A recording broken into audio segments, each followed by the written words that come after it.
हम यहाँ नाम लिख देते हैं, ये है डाउन्स होमोजेनाइजर। और इसमें क्या है आप देखेंगे, एक इसमें क्या है, ग्लास की ट्यूब है, ये बाहर आप फिगर में आराम से देख पा रहे हैं, मोटा ग्लास है, इस ग्लास की एक ट्यूब है और इस ट्यूब के अंदर क्या है, एक लगा हुआ है पेस्टल, हम कह सकते हैं रोड लाइक स्ट्रक्चर है, ये वाली रोड है।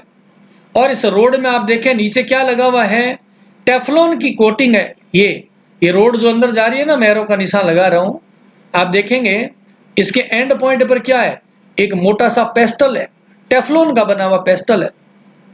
तो हम क्या करेंगे, इस ग्लास की जो ट्यूब है, इस ग्लास की ट्यूब में हम क्या डाल देंगे, टिश्यूज को डाल देंगे, या कोई भी ऑर्गन है उसका एक पर्टिकुलर पार्ट डाल देंगे।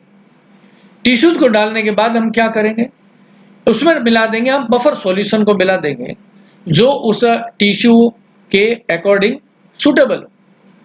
और फिर इस ग्लास की ट्यूब में इस पेस्टल को डाल करके हम क्या करेंगे, कुचल देंगे, है ना, पूरा स्क्वीज कर देंगे। उससे क्या होगा, उस टिश्यूज में जो सेल्स है वो डीनेचर्ड हो जाएगी, उनकी प्लाज्मा मेम्ब्रेन टूट जाएगी और सेल में जितने भी सेल ऑर्गेनल है, बायोमोलिक्यूल्स है, एक सस्पेंशन के रूप में इकट्ठे हो जाएंगे। समझ गए बात को? यानी कि आप ये मान लो कि जैसे हम मान लेते हैं कि ये एक टेस्ट ट्यूब है, होमोजेनाइजर है, इस होमोजेनाइजर के अंदर डाला हुआ पेस्टल, तो उसमें हम क्या करेंगे, हम टिश्यू को लेंगे, बफर सॉल्यूशन को डालेंगे और फिर होमोजेनेट करेंगे, ऐसे दबा दबा करके होमोजेनेट करेंगे। तो वो टिश्यूज क्या होगा, इस ग्लास की ट्यूब और पेस्टल के बीच में लिक्विड फॉर्म में इकट्ठा हो जाएगा। यहां पर पीछे देख लेते हैं, लिक्विड फॉर्म के अंदर ये सेल का सस्पेंशन आ जाएगा। इस इंस्ट्रूमेंट का नाम रखा हुआ है डाउन्स होमोजेनाइजर बोलते हैं। यही बात हमने समझाई है।